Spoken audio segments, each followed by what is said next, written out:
Z menoj je danes dr. Kozma Ahačič, predstojnik Inštituta za slovenski jezik Frana Ramovša ZRC SAZU, inštituta imenovanega po človeku, ki je leta 1919 imel prvo predavanje o historični gramatiki na novo ustanovljeni Univerzi v Ljubljani. Poleg tega je dr. Kozma Ahačič znanstveni svetnik, izredni profesor, raziskovalec v sekciji za zgodovino slovenskega jezika.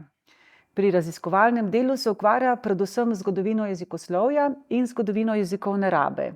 Je urednik portalov Fran in Franček, to sta nepogrešljiva portala za današnjega uporabnika, sodelavec pri slovarju slovenskega knjižnega jezika 16. stoletja in urednik revije Slovenski jezik.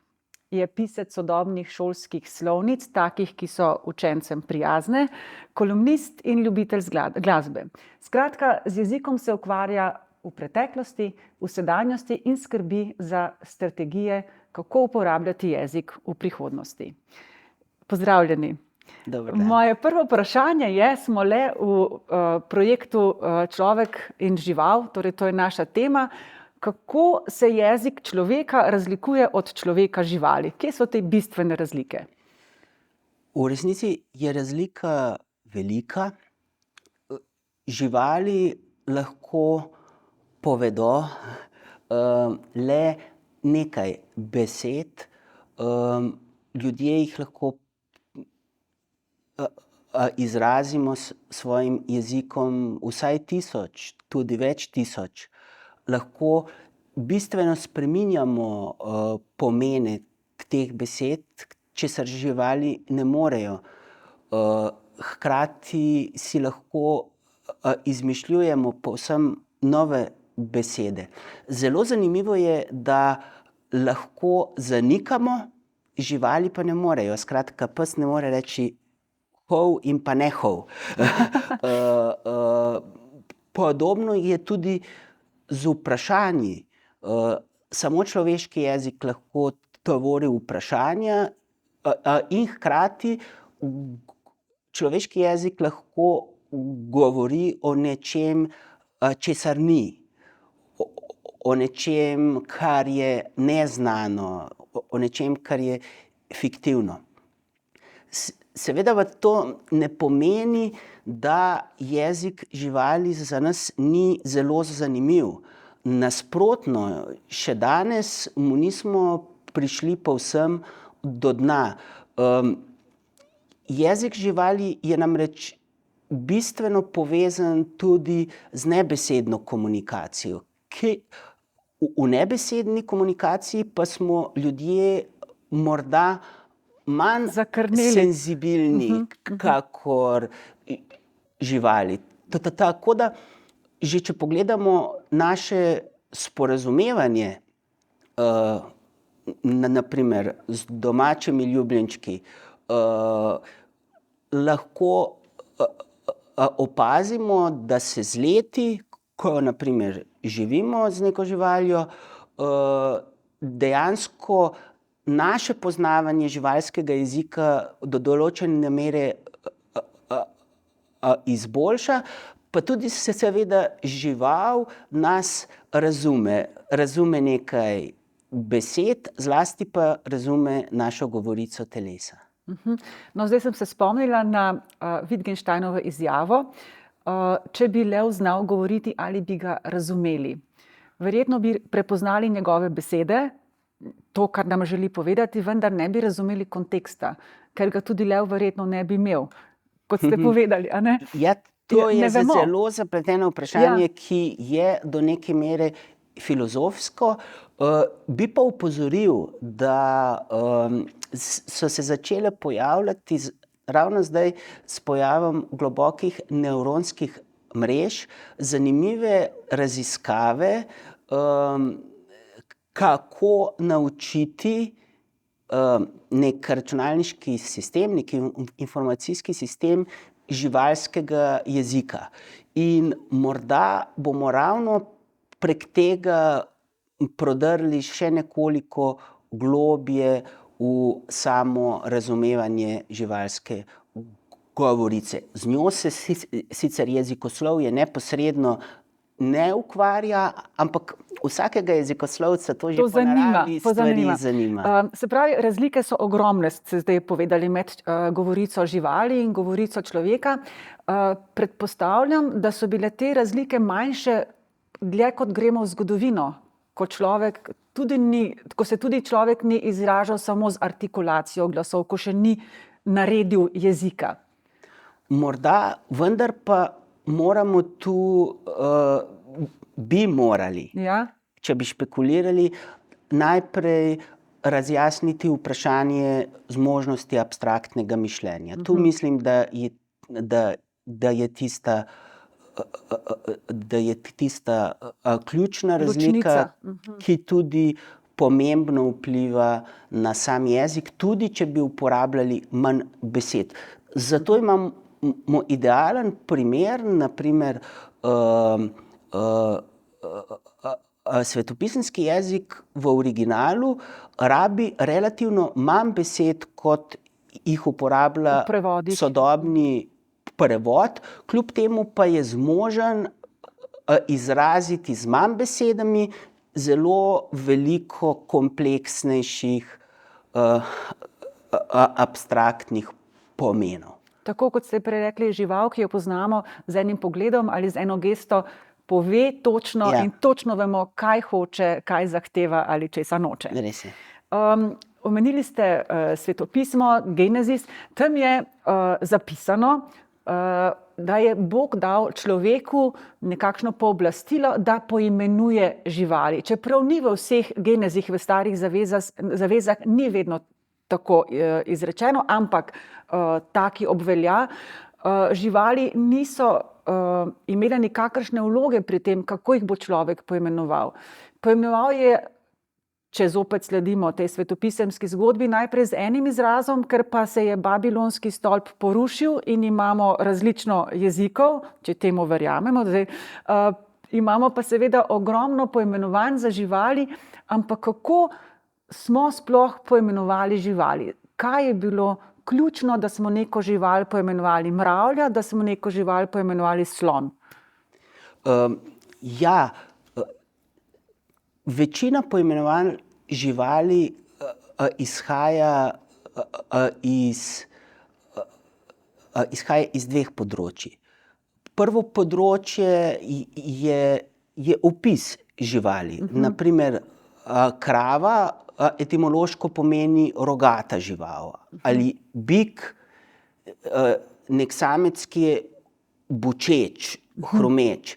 Recimo petelin je nekdo, ki poje, pevec. Ali druga velika skupina poimenovanj pa je nastala po snemanju glasov. Onomatopejsko področje. Živali. Na primer, kokoš posnema kokodakanje. In tako naprej. Vendar pa mi nismo ves čas živeli v svetu, ki bi poznal vse živali. Zato smo mnogo poimenovanj živali tudi prevzeli prek drugih jezikov, na primer tigra prek latinščine, grščine in še naprej nemščine, leva iz latinščine. Včasih pa smo jih prevzemali celo zmotno.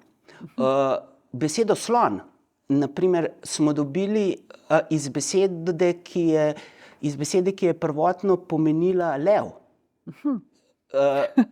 Zanimivo. Živali namreč nismo poznali in je verjetno zato lahko prihajalo do takšnih zamenjav.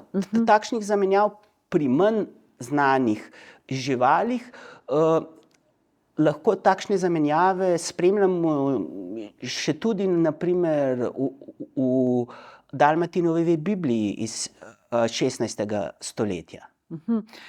Omenili ste, na primer, da smo nekatere besede prevzeli iz latinščine ali grščine.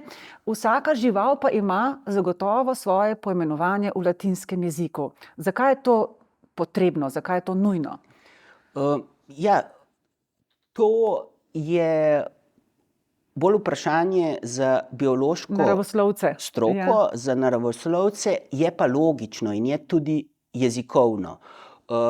Vsaka stroka, še zlasti pa takšna, ki poimenuje različne tipe nečesa, torej različne tipe živali, potrebuje nek standard. In tak standard je seveda najlažje zagotavljati v enem jeziku, ne enkrat v enem, enkrat v drugem, in tu je latinščina prevzela to vlogo, zato je v resnici še danes zelo praktično, celo za slovaropisce,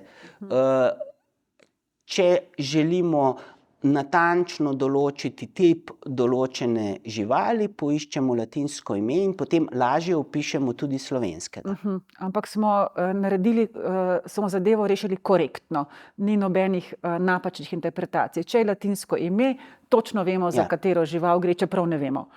Ja, in to je značilnost, bi morala biti značilnost vsake strokovne terminologije. Skratka, da ima termin res en sam pomen. En sam pomen. In latinščina je tukaj najbolj primerna, ker se ne spreminja več, ker taka, kot je načeloma ostala. Ja, načeloma je za vsako stroko v ospredju določen jezik, niti ne nujno latinščina, ravno zato, ker je tak način najbolj obvladljiv.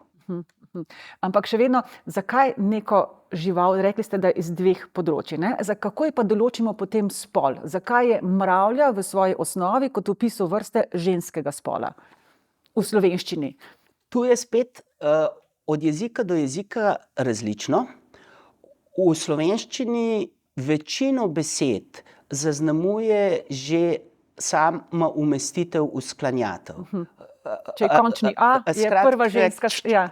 Če gre za mravljo, potem bo to že po sami naravi besede ženskega spola, ampak kljub temu so na primer v slovenščini skoraj dosledno moškega spola poimenovanja za večje samce moškega spola, skoraj dosledno ženskega spola poimenovanja za večje samice, za mladiče, na primer žrebe, pa poimenovanja srednjega spola, so pa seveda določene izjeme. Bolj kot je neko poimenovanje prevzeto, bolj lahko spol je variabilnost večja. Zanika. V nemščini je podobno. Oznaka vrste je srednjega spola, kdor zaplodi je moškega spola, kdor rodi je ženskega in kdor se narodi srednjega spola. In zopet seveda izjeme, tudi Nemci so prevzemali. No, ampak tukaj ste rekli, da slovnični spol, se pravi, določimo že glede na to, kakšno je obrazilo, kakšna je končnica in imamo s tem nekako rešeno.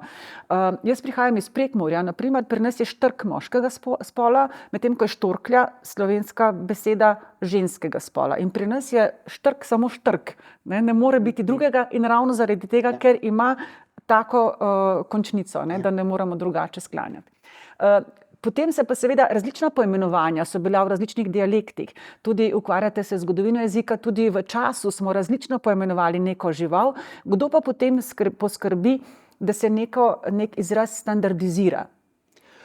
Načeloma, če pogledamo nekoliko ožje živalska... Ali to pri nas Trubar naredil?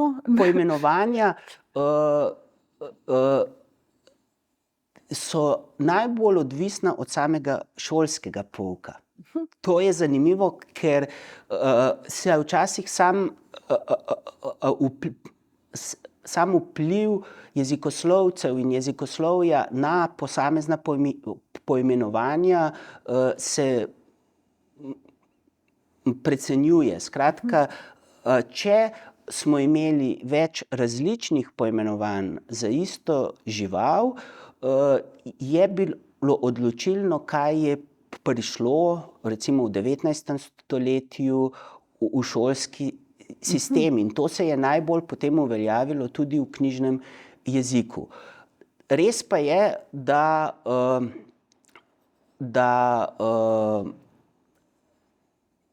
na samo standardizacijo, zlasti v sedanjem času, močno vplivajo tudi slovarji, pa seveda tudi raba, če gre za kako novo poimenovanje. Jaz vem, kako uporabljam to rabo, vedno, kadar ne vem, katero besedo bi vzela, pogledam, kolikšna je raba na Googlu. Ali ima toliko zadetkov, če ima 100.000, ena pa 3.000, bom zagotovo uporabila tisto, ki ima 100.000. Se pravi, raba je tudi, lahko vpliva na to, kaj se bo standardiziralo. Ampak pomembna je pa verjetno tudi etimologija besede. Ne more raba kar tako poseči v standardizacijo. Seveda, hkrati pa moramo biti jezikoslovci pozorni tudi na to, da jezik nima za vsako predmetnost zgolj enega poimenovanja. Sinonimija v jeziku je nekaj, kar dela jezik prožen, bogat, tako da smo jezikoslovci zadnji, ki bi si želeli zapovedovati rabo zgolj ene in edine izbrane besede, če je možnih več. Več možnih besed namreč pomeni za odtenek različen opis iste stvari. Jaz se spomnim, ko sem kot študentka slovenistike bila na ekskurziji v Porabju in smo bili na hospitaciji pri pouku v osnovni šoli in je učiteljica govorila o tekunici. Jaz nisem vedela, kaj je to tekunica. In to je bila kuna, ki je pri nas, na primer, sploh ni, medtem ko v njihovem učnem sistemu, ki je morda uporabljal še zastarele besede, je bila pa samo tekunica beseda, ki so jo učenci razumeli. In takrat sem videla, kako je pomembno, od kod beseda, kje jo uporabljaš, kdo jo uporablja, v katerem času jo uporabljaš. Se pravi, moramo upoštevati vse te različice in s tem bogatimo jezik. Če povzamem na hitro, kar ste hoteli sporočiti. Ja. Potem pa me zanima, katero ime, živalsko ime vam je recimo v slovenščini tako zelo zanimivo, da se vam zdi etimološko zanimivo, da se vam zdi izgovarjava zanimiva, a so kakšna taka poimenovanja živali v slovenščini, ki so posebna, ki so smešna, ne vem. Zagotovo je za tujce najbolj zanimiv čmrlj. Zato, ker nima nobenega izrazitejšega vokala, zgolj polglasnike in tudi vizualno kot beseda je videti nenavadno. Sicer pa za jezikoslovce velja, da ne smemo nikoli imeti raje določene besede, seveda, ker jih opisujemo in moramo biti do njih čim bolj nevtralni. Ampak kot nejezikoslovec, jaz tudi vem, da moram biti korektna pri vsaki besedi, ampak meni je zelo recimo lepa beseda mehek. Nima veze z živaljo, ampak to je meni ena najlepših slovenskih besed. Ta beseda si tega seveda ne zasluži, nisi tega priborila, ampak tako osebno, ko jo berem in ko jo vidim zapisano, mi je tako všeč. Ja, in pri tem zelo veliko vlogo igrajo tudi povsem nezavedne lastne izkušnje, doživljanje jezika, doživljanje besed, doživljanje njihovih pomenov. To je zelo podobno, kot sem enkrat že omenjal, kot pri vonjavah. Skratka, vsaka beseda ima tudi nek svoj vonj, seveda pa lahko vsak od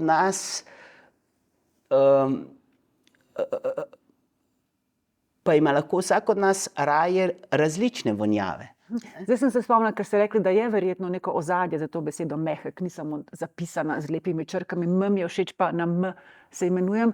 Mehek si predstavljam konjski gobec, nozdrvi, ki so mehke. Predstavljam si tudi pasjo dlako, ki je mehka.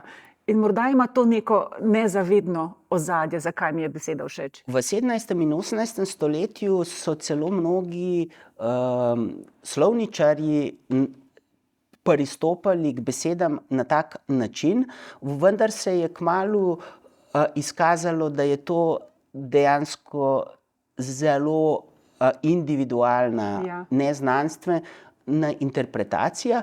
Sodobna znanost pa takšne stvari, vsaj v okviru semiotike, opisuje na ravni konotacij. Skratka, vsaka beseda ima določen pomen, ki ga lahko opišemo, določeno konotacijo, naprimer, da čutimo besedo kot bolj slabšalno, bolj čustveno, bolj ljubkovalno.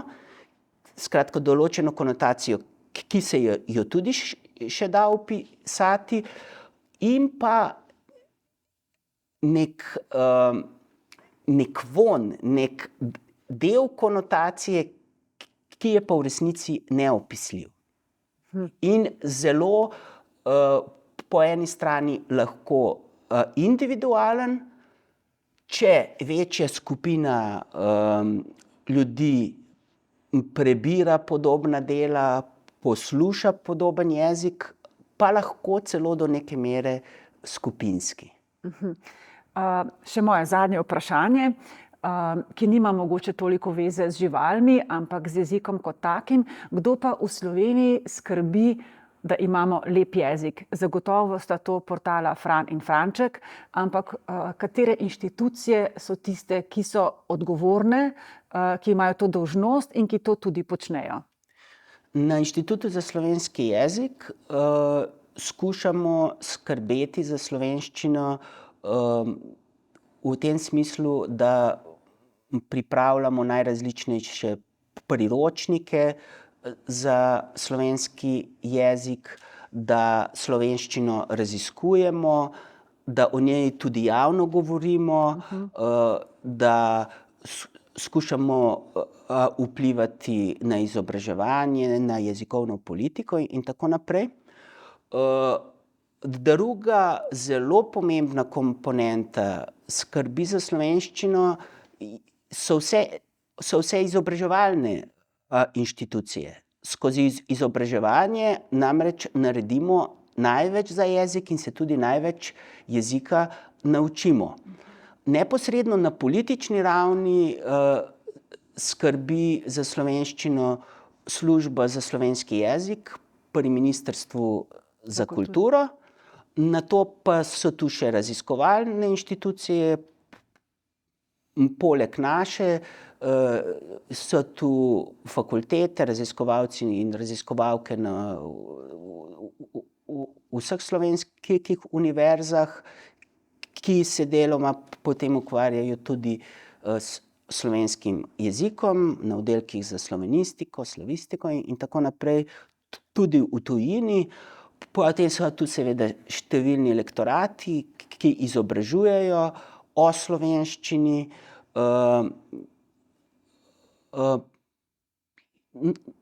No, in kar se tiče inštitucij, smo potem že skorajda pri koncu. Ni nas tako zelo veliko, kot bi nas moralo biti za nek uveljavljen knjižni jezik, vendar pa lahko rečemo, da vsi delamo s srcem in delamo tudi zelo veliko. Morda bi tu omenil še, da se v zadnjih letih še zlasti pospešeno razvija tudi področje jezikovnih tehnologij, s katerimi se ukvarja CJVT pri Univerzi v Ljubljani, pa tudi določeni raziskovalci na drugih univerzah in celo nekatera slovenska podjetja in zasebniki. Ja, zahvaljujem se vam za ta zelo kratek pogovor. Toliko časa nam je namenjeno. Mislim, da je bil zelo mehek. Ni bilo nobenih konfrontacij. In dr. Kozma Ahačič, hvala lepa in hvala, da skrbite za naš jezik tudi v prihodnje. Najlepša hvala tudi vam za povabilo.